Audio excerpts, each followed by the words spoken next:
Bom dia, boa tarde, boa noite. Nós estamos aqui hoje com mais uma aula da Herbis Cursos, beleza? A nossa aula hoje será sobre membranas fetais ou anexos fetais, certo? E de antemão nós iremos abordar hoje 3 dos anexos fetais, porém existem 4. Beleza? Espero que ao final dessa aula tudo esteja esclarecido, né? Agora eu vou diminuir aqui a minha câmera, que o nosso foco é justamente entender o que está nos slides e vamos lá. Herbis Cursos, membranas fetais. Kaique, quais são as membranas fetais? Quais são os anexos fetais? Nós vamos ter 4. O córion, a vesícula umbilical, o âmnion e o alantoide. Então esses são os 4 anexos fetais, certo? E aí, eu já vou destacar para vocês que nessa aula de hoje iremos abordar âmnion, vesícula umbilical e alantoide. Aí você poderia perguntar, Kaique, e o córion? O córion ele está mais voltado para a questão da placenta, visto que o córion viloso, né, que é aquela parte das vilosidades coriônicas, compõe, junto com a decídua basal, né, que é o endométrio da mulher grávida, a placenta, que é um órgão materno-fetal hemocorial transitório, que nós já abordamos numa aula somente de placenta. Então, o córion, como anexo fetal, ele já foi comentado na outra aula, beleza? Então não trouxe novamente ele especificamente. Para nós temos uma aula mais fluida, porém irei comentando sobre ele ao longo da aula, certo? Então fique com isso em mente que o córion é um anexo fetal, porém Kaique resolveu não trazer nessa aula porque já havia comentado em placenta e nós já vimos lá como é que surge o córion viloso, como é que surge um córion liso, o que acontece quando a cavidade coriônica ela é obliterada, lembram? Que o âmnion cresce e etc. E hoje iremos comentar novamente esses apontamentos. Beleza? Então vamos lá. Âmnion e líquido amniótico. O fino, mas resistente âmnion forma um saco amniótico membranoso, preenchido por líquido, que circunda quem? O embrião, né? E posteriormente o feto. Lembram? Quando termina a 8ª semana, o embrião agora passa a ser feto. Já temos essa aula aqui na Herbis Cursos também. O saco amniótico contém o líquido amniótico. Então, quer dizer, Kaique, que o âmnion forma uma membrana e dentro dessa membrana tem uma cavidade que é preenchida por líquido?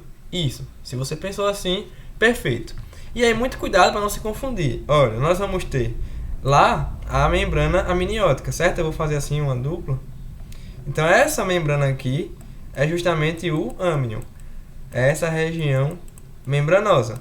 Dentro do âmnion, né, essa região aqui oca de dentro é a cavidade amniótica, certo? Então aqui é a cavidade amniótica, só vou escrever assim. E dentro da cavidade amniótica nós temos o líquido amniótico, certo? Consegue entender? Então é âmnion, é a membrana, a região que ele envolve é a cavidade amniótica e o líquido amniótico. E lembrem, Kaique, quando foi mesmo que surgiu? Lá na 2ª semana de desenvolvimento embrionário, nós temos os amnioblastos, que são as células precursoras, que formam o âmnion lá no que era o embrioblasto. Lembram? Já tiveram essa aula.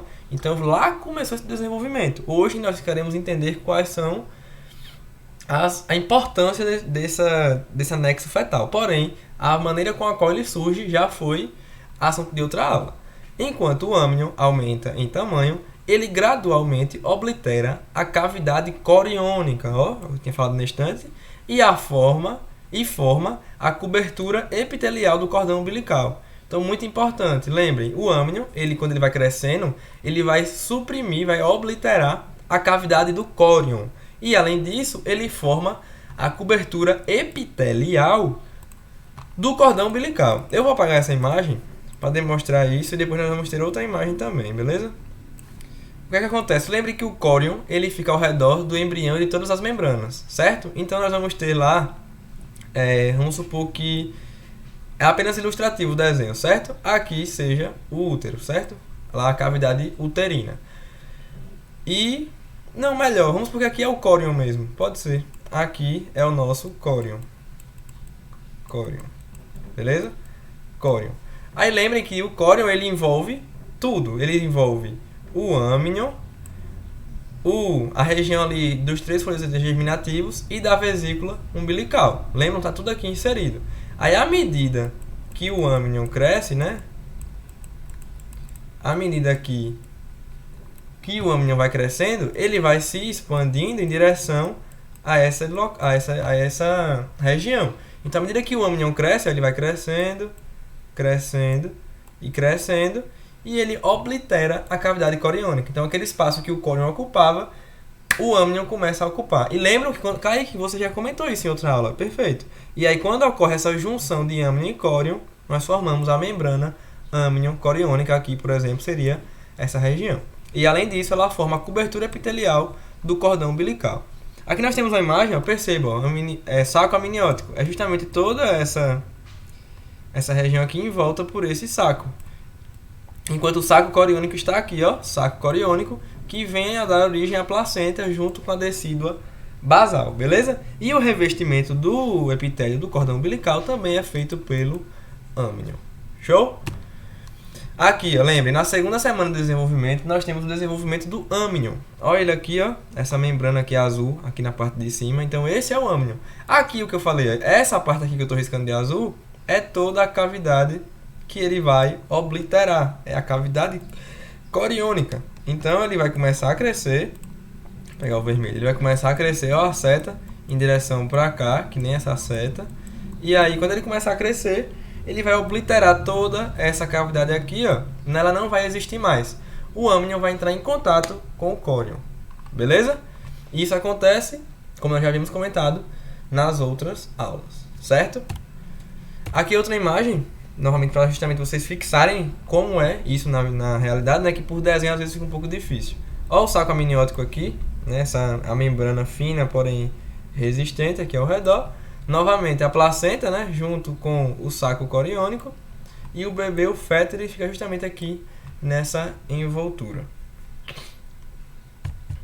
É líquido amniótico. Então lembrem, âmnion, aí eu tenho a cavidade amniótica e dentro da cavidade nós temos o líquido amniótico. Inicialmente, algum líquido amniótico é secretado pelas células do âmnion. Então quer dizer, Kaique, quem é que produz o líquido amniótico? Inicialmente, as células do âmnion, os amnioblastos, certo? Inicialmente, realmente são eles. Porém, a maior parte do líquido é derivada do tecido materno e do líquido intersticial por difusão através da membrana âmnion-coriônica da decídua parietal. Então, Kaique, calma aí que eu não entendi. Inicialmente, quem produz o líquido amniótico são os amnioblastos. São aquelas células que compõem a membrana. Show? Porém, a maior parte do líquido amniótico é derivado do tecido materno e do líquido intersticial. E como é que chega, Kaique? Como é que esse líquido vai chegar? Ele vai passar por difusão pela membrana âmnion-coriônica. Eu vou retornar a imagem. Ó, lembra que eu falei aqui embaixo, a membrana âmnion-coriônica? Então quer dizer que o líquido ele vai passar pela membrana amniocoriônica e vai compor aqui o líquido amniótico na cavidade amniótica. Percebem como é um passo a passo? E aí de onde é que vem esse líquido? Do tecido materno, certo? Lá do endométrio. E líquido intersticial, por difusão. Show? Antes da queratinização, o que é isso, Kaique? Formação da queratina da pele ocorrer. O principal caminho para a passagem de água e dos solutos do líquido tissular. Kaique, o que é líquido tissular? Líquido dos tecidos, certo? Os metabólitos do tecido. Tecido cardiovascular, etc, etc. Do feto, eles passam para a cavidade amniótica pela pele.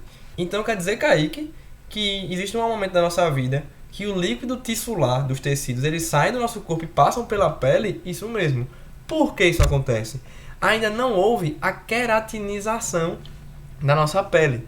Certo? Os queratinócitos são células que produzem queratina e junto lá com os glândulos, os glândulos lamelares da camada granular, dão esse aspecto à pele de impermeável, de resistente. Porém, né, o feto, ele ainda não chegou nessa fase. Então a pele dele, digamos que ela ainda é frágil. Então ela permite a passagem do líquido tissular. Então inicialmente, enquanto não há queratinização, olha que interessante, existe uma passagem pela pele do feto. Muita gente às vezes acaba se passando essa informação. E aí, Kaique, isso é importante? Sim. Porque o líquido amniótico se assemelha ao líquido tecidual fetal.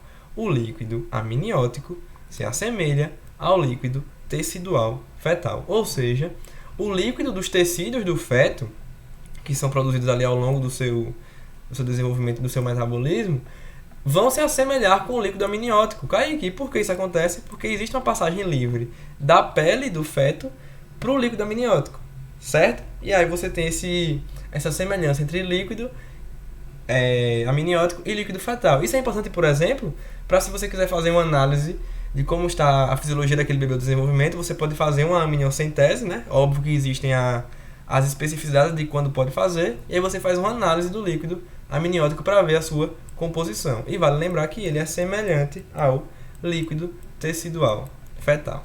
Beleza? O volume de líquido amniótico, ele normalmente aumenta lentamente ao longo das gestações, das semanas. 30 ml em 10 semanas, 350 ml em 20 semanas e, pasmem, chega a 1 litro, 1000 ml, em 37 semanas. Então percebam que ao longo do desenvolvimento esse líquido vai crescendo, vai aumentando. A circulação do líquido amniótico. O conteúdo de água do líquido amniótico é trocado a cada 3 horas, ou seja, de 3 em 3 horas a água ela é renovada. Percebam, a água, certo? Grandes quantidades de água passam através da membrana amniocoriônica para o líquido tecidual materno e entra nos capilares uterinos. Então percebam, eu tenho lá a cavidade amniótica, lembram? E eu tenho o tecido materno que fica ali, né, próximo à placenta. Então eu vou ter uma passagem do líquido amniótico pela membrana amniocoriônica para o líquido tecidual materno que cai justamente nos capilares uterinos. E aí eles vão levar lá para a circulação da mãe para que possa ser excretado, por exemplo, pelo rim da mãe. Beleza? Então isso aqui é importante, é muito importante. Por quê? Enquanto o feto está tendo lá o seu metabolismo, por exemplo, as excretas que saem do corpo do feto vão cair no líquido amniótico e vai passar por líquido tecidual materno, que vai sair pelos capilares do útero e vai chegar à circulação da mãe para que ela excrete. Então percebam que é muito importante.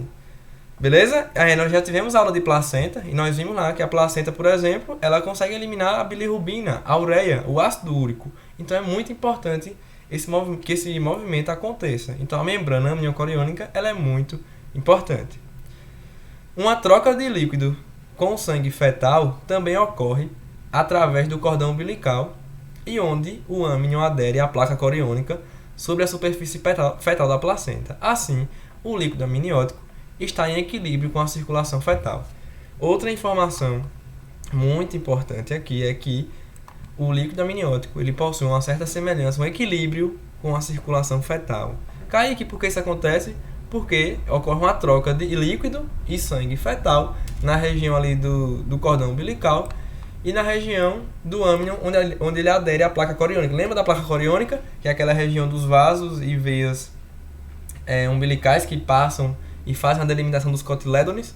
Então, nessas duas regiões vai ocorrer uma troca de líquido entre sangue fetal e líquido amniótico. E aí, Kaique, isso é importante? Sim, porque o líquido amniótico ele está em equilíbrio com a circulação fetal. Então, eles possuem um equilíbrio entre eles. E lembrem, até que ocorra a queratrinização, é interessante que esse equilíbrio exista, visto que você não vai afetar a concentração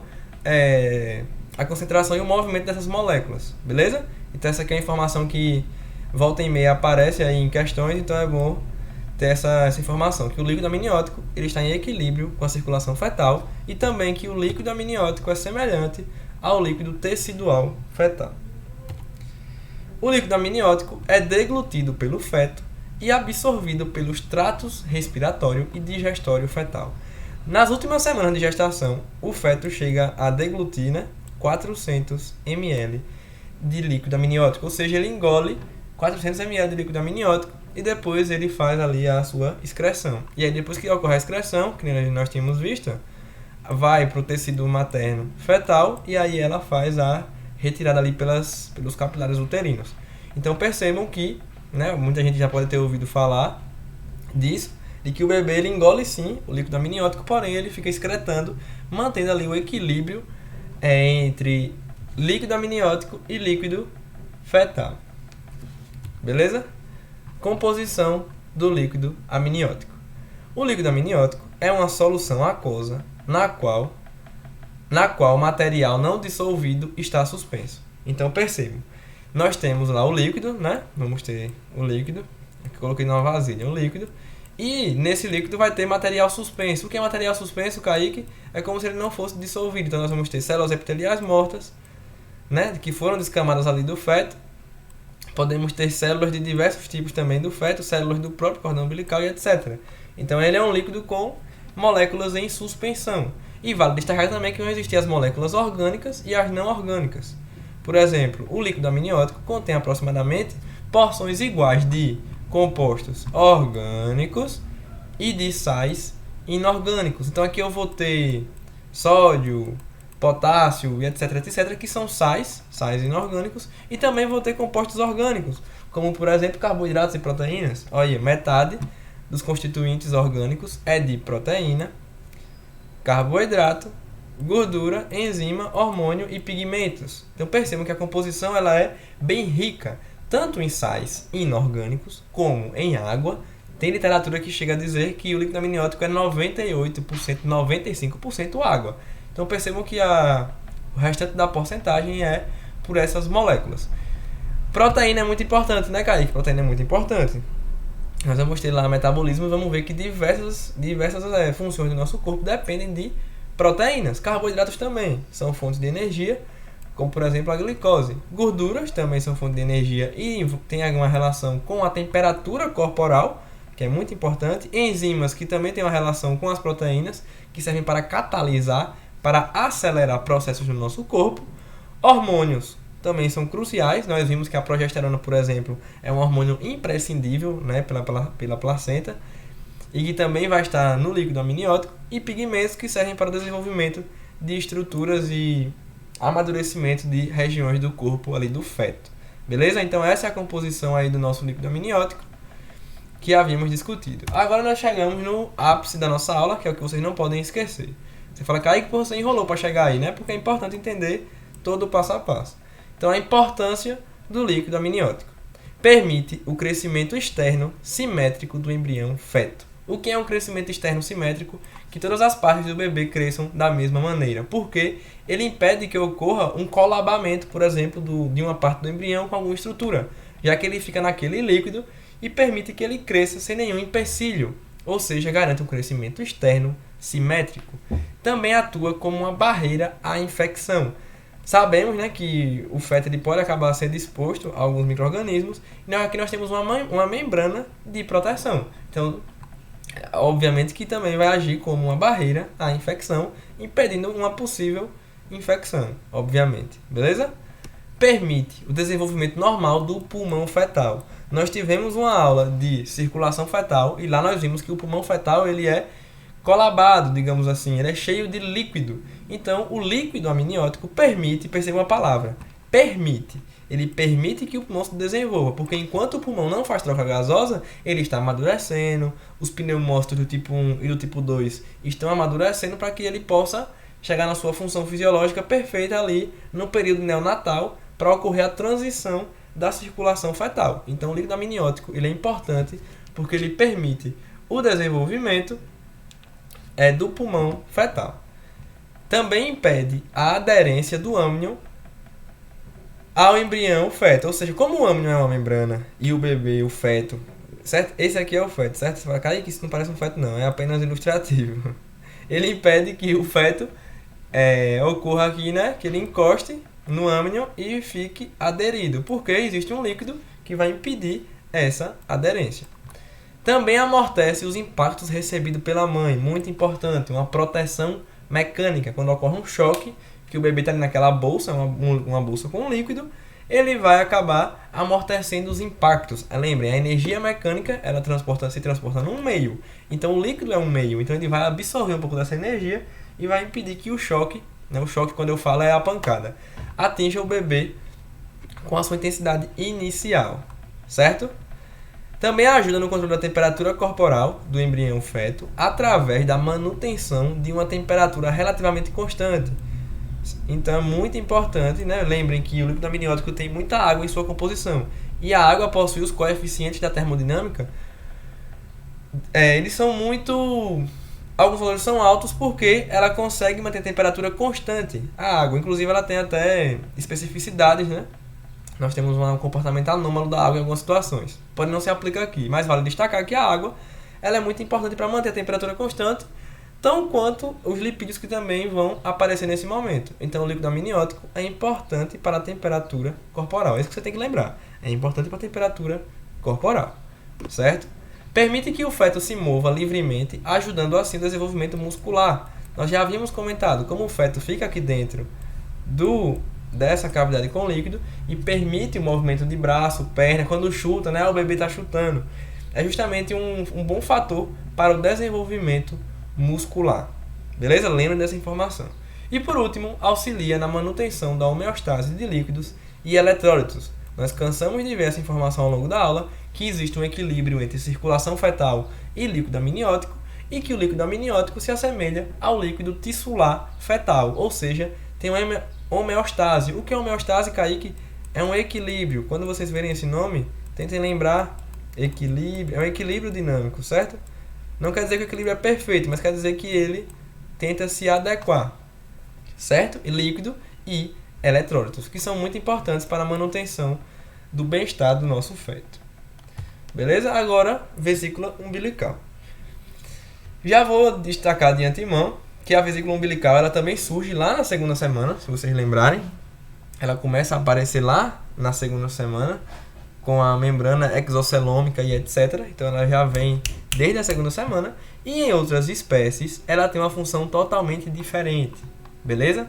Então, cuidado onde vocês estão lendo ou quem acabou o ensino médio agora para não se confundir. Porque, por exemplo, para répteis e outros mamíferos, a função dela é diferente. A vesícula umbilical pode ser observada em ultrassom na quinta semana, certo? Ela surge lá na segunda semana, lembram? Vesícula umbilical primária, vesícula umbilical secundária. E na quinta semana ela pode ser observada em ultrassom. Aos 32 dias, a vesícula umbilical é grande. Então ela, bem destacada, aos 32 dias. Porém, em 10 semanas, ela se torna reduzida, semelhante a uma pera, com 5 milímetros de diâmetro. Aí você fala, Kaique, ela era grande e ela foi diminuindo de tamanho? Isso. Por quê? O que é que isso mostra pra gente? Que ela tem a sua função, porém ela não é tão importante como como outras estruturas. Para a nossa espécie, existem espécies que precisam da vesícula umbilical por toda a gestação. No caso do ser humano, nem tanto. Depois que ela fizer as suas funções, ela vai degenerando até não ter mais nenhuma funcionalidade para nós. Percebem que esses números que eu trouxe foi para a gente ter essa noção, que ela começa grande, ela vai ficando pequena, e em 20 semanas a vesícula umbilical é muito pequena e geralmente não é visível. Então percebam, começa grande e termina muito pequena, porque ela tem funções e depois que ela as faz, ela vai meio que degenerar e vai ficar ali pequenininha, beleza? Aqui ó, uma imagem do ultrassom, a vesícula umbilical é essa daqui, de verdinho, beleza? Aqui nós vamos ter lá a região do embrioblasto, né? Onde tem a aderência aqui do nosso embrião. Aqui são células trofoblásticas ó, ao redor, que vão dar origem ao córion. Ó, essa daqui é a cavidade coriônica, que nós falamos ao longo da nossa aula. Percebem como tudo se explica até no ultrassom? Então, Kaique, onde é mesmo a vesícula umbilical? Deixa eu apagar. A vesícula umbilical é essa daqui com esses maisinhos. Beleza? Essa é a nossa vesícula umbilical. E aqui a cavidade que tem nela. Beleza? Ela aqui proeminente. Esse aqui é um feto de 10 semanas. E aqui é um feto de 20 semanas. Ou seja, aqui ela já está bem pequenininha, né? Até que ele coloca como remanescente. Ou seja, ela meio que evoluiu. Ela não tem mais tanta funcionalidade. Beleza? Aí você fala, cara, então qual é a importância? Aqui está a importância dela. E é interessante que vocês lembrem, porque acaba sendo muito importante mesmo. Ela tem um papel na transferência de nutrientes para o embrião durante a segunda e a terceira semana, quando a circulação útero-placentária está sendo estabelecida. Então, muita calma nessa hora. Kaique, eu lembro que eu estudei uma vez e tem animais que a vesícula umbilical ela tem nutriente, ela tem vitelo, ela serve para fornecer. Aqui no ser humano, de acordo com a referência utilizada, não. Ela tem um papel na transferência de nutrientes. Ela transfere nutrientes e quando da segunda e terceira semana. Por que, né, Kaique, nessas semanas? Porque a circulação útero-placenta ainda não foi estabelecida perfeitamente. Então percebam, ela tem uma função transitória na transferência de nutrientes. Percebam que a informação ela é muito específica. Então, na segunda e na terceira semana, a vesícula umbilical transfere nutrientes para o embrião. Certo? Cuidado, não generalize, porque o ser humano é diferente dos outros animais. E por que isso acontece mesmo, Kaique? Até o útero e a placenta ficarem amadurecidos ali em relação à sua circulação. Show? Lembrem disso. O desenvolvimento das células sanguíneas, eritropoiese, ocorre primeiramente no mesoderma extraembrionário bem vascularizado que recobre a parede da vesícula umbilical, começando na terceira semana e continuando até a atividade hematopoiética começar no fígado durante a sexta semana. Então, muita calma nessa hora. Então, quer dizer que o primeiro centro de desenvolvimento de células sanguíneas é o mesoderma extraembrionário da vesícula umbilical. Beleza, né? O mesoderma que cobre a parede da vesícula umbilical, que fica melhor. Beleza? Então, onde é, Kaique, o primeiro desenvolvimento de células sanguíneas? O mesoderma extraembrionário que cobre a vesícula umbilical.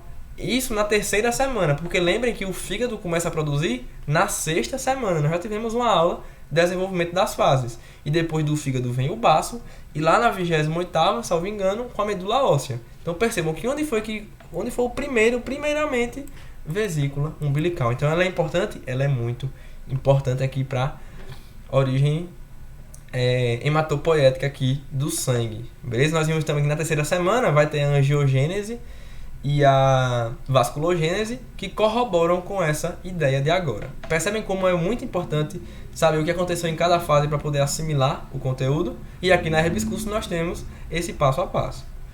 Durante a quarta semana, o endoderma da vesícula umbilical está incorporado ao embrião como o intestino primitivo. Então calma, o endoderma da vesícula umbilical, ele está incorporado em formato de intestino primitivo. Então quer dizer, Kaique, que ele dá origem ao intestino primitivo? Isso. O intestino primitivo vem do endoderma da vesícula umbilical. Porém, esse endoderma dá origem a epitélio da traqueia, brônquios, pulmão e canal alimentar. Então quer dizer que esse endoderma que formava o intestino primitivo dá origem a epitélio da traqueia, dos brônquios, dos pulmões e do canal alimentar. Muito cuidado, dá origem ao epitélio, é endoderma. Lembram? Nós tivemos uma aula do que cada folheto dá origem. O endoderma dá origem aos revestimentos. Então, nesse caso aqui no intestino primitivo, virou epitélio da traqueia, brônquios, pulmão e canal alimentar. Muito importante também essa informação, não pode esquecer. E por último, que eu julgo assim, em relação aos nossos SPs aqui, mais tem relação com outras aulas, é as células germinativas primordiais aparecem no endoderma de revestimento da parede da vesícula umbilical na terceira semana e, subsequentemente, migram para as gônadas. Kaique, você já falou isso, não foi na aula de gametogênese? Eu já falei, gametogênese feminina. As células germinativas primordiais, elas aparecem no endoderma de revestimento da vesícula umbilical. Então muitíssimo importante. De onde é que vem as células que dão origem às espermatogônias e às oogônias? Da parede do endoderma da vesícula umbilical. Beleza? Uma informação um pouco conteudista, mas que é bom sim que se lembre, porque ela vai aparecer sempre que se tratar de gametogênese e etc. Beleza? Lembrar, saber de onde elas vêm e para onde elas vão. Elas vêm de onde, Kaique? Endoderma da parede da vesícula umbilical. E para onde elas vão, Kaique? Para as gônadas em desenvolvimento. Beleza? Por último, nós temos agora o alantoide. Eu vou fazer uma pergunta, né? Vou esperar vocês responderem, né? Qual é o dia aproximado que o alantoide aparece? O 16º dia, né? É aí o dia que a referência que nós utilizamos traz, que é o dia mais ou menos em que o alantoide aparece. Então, na terceira semana, ele parece um divertículo semelhante a uma salsicha da parede caudal da vesícula umbilical que se estende até o pedículo de conexão. Olha ele aqui, ele realmente é um divertículo que se assemelha a uma salsicha. Percebam que ele vem, ele adentra aqui, e esse é o nosso alantoide. E ele surge ali por volta da terceira semana, mais ou menos no 16º dia. Beleza? Ele é o mais, assim, dos que a gente já estudou, ele é o mais visível. Quando você olha para a imagem, ali é o alantoide. Ele tem um formato muito ímpar. Beleza? E percebam que ele está aqui em direção ao pedículo de conexão, que tem uma relação com o futuro cordão umbilical. Show? Ó, aqui o nosso âmnion. Conseguimos ver todas as estruturas. Âmnion, cavidade amniótica, vesícula umbilical. Já havíamos comentado. Lembra que ela vai regredir e assim vai. Aqui ainda não está diferenciado, né? Nós vamos ter ectoderma, mesoderma e endoderma e etc. Lembra dessa aula? Então tudo tem uma relação. Durante o segundo mês, a parte extraembrionária do alantoide degenera. Então quer dizer, Kaique, que durante o segundo mês, a parte extraembrionária do alantoide degenera? Perfeito. Embora o alantoide não seja funcional em nós seres humanos, ele continua sendo importante. Nós vamos ver por quê.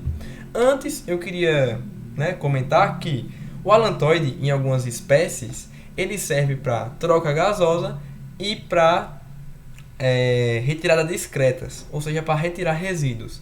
Você fala, Kaique, no ser humano, nós temos a placenta. A placenta materno-fetal hemocorial, órgão transitório, é tipo bombril, é 1001 utilidades. Ela faz de tudo um pouco. Então o alantoide, na evolução, ele acabou degenerando porque a placenta ela faz tudo tão perfeitamente que não tem por que ele assumir a mesma função que ele tem em outra espécie. Beleza? Fica como curiosidade, como um a mais. E por que ele é importante, Kaique? A formação das células sanguíneas ocorre em suas paredes entre a terceira e a quinta semana. Então, além da vesícula umbilical, nós também vamos ter formação de células sanguíneas no alantoide, certo? Essa daqui é bom que lembre essa informação. Seus vasos sanguíneos persistem como a veia e as artérias umbilicais. Então, quer dizer que o alantoide, uma parte funcional dele, continua existindo, porém, lá na composição de veias e artérias umbilicais. Beleza? Tem alguns livros que dizem que é estreitamente apenas as artérias, mas de acordo com Murray, ele participa da formação tanto de veia como artéria umbilical. Show? A parte intraembrionária do alantoide, ela passa do umbigo até a bexiga, se tornando um cordão chamado úraco. Então quer dizer, Kaique, que tem um remanescente? Isso. Com o crescimento e tamanho da bexiga, o alantoide evolui e forma um tubo espesso, o úraco. E ele vai de onde? Ele vai desde o umbigo até o ápice da bexiga. Esse é o úraco. Digamos que é um remanescente. Kaique, o que é um remanescente? É como se o alantoide morresse e deixasse um filho. Beleza? É o que sobrou dele. É o úraco. E aí, após o nascimento, o úraco torna-se o ligamento umbilical mediano. Lembram que na aula de circulação fetal, não sei se vocês já viram, se vocês ainda vão ver, mas essa aula está disponível.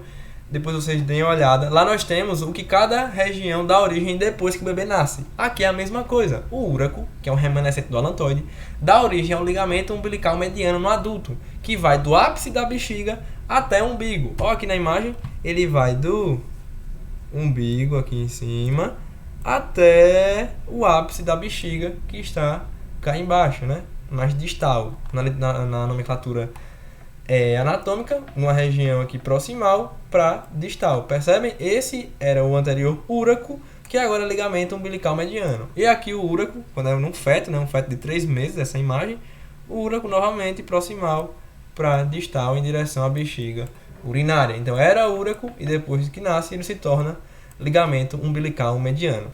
Aí você fala, Kaique, a vesícula umbilical ela vira alguma coisa? Existem pessoas, uma variação anatômica em 2% da população, que existe o divertículo de Merkel, que é um divertículo, ali uma protuberância no intestino, que é um remanescente da vesícula umbilical. Então ela degenera, porém, um pedacinho dela, lá especificamente em relação ao ducto onfaloentérico, que é uma ligação entre vesícula e intestino médio, que continua em algumas pessoas e forma-se o divertículo de Merkel, que é apenas tipo uma bolinha no intestino. Beleza? Apenas uma curiosidade para enriquecer a aula. E o alantoide se transforma no úraco, não se transforma não, ele vem a evoluir e se passar a ser o úraco, e depois no adulto o ligamento umbilical mediano. E as referências de hoje foram Embriologia Clínica de Murray e Zugaib Obstetrícia. Como sempre, os 2 livros mais usados por mim. Beleza? Então, Essa foi a nossa aula de hoje. Espero que todos tenham gostado e aprendido. E até a próxima aula da Herbes Cursos.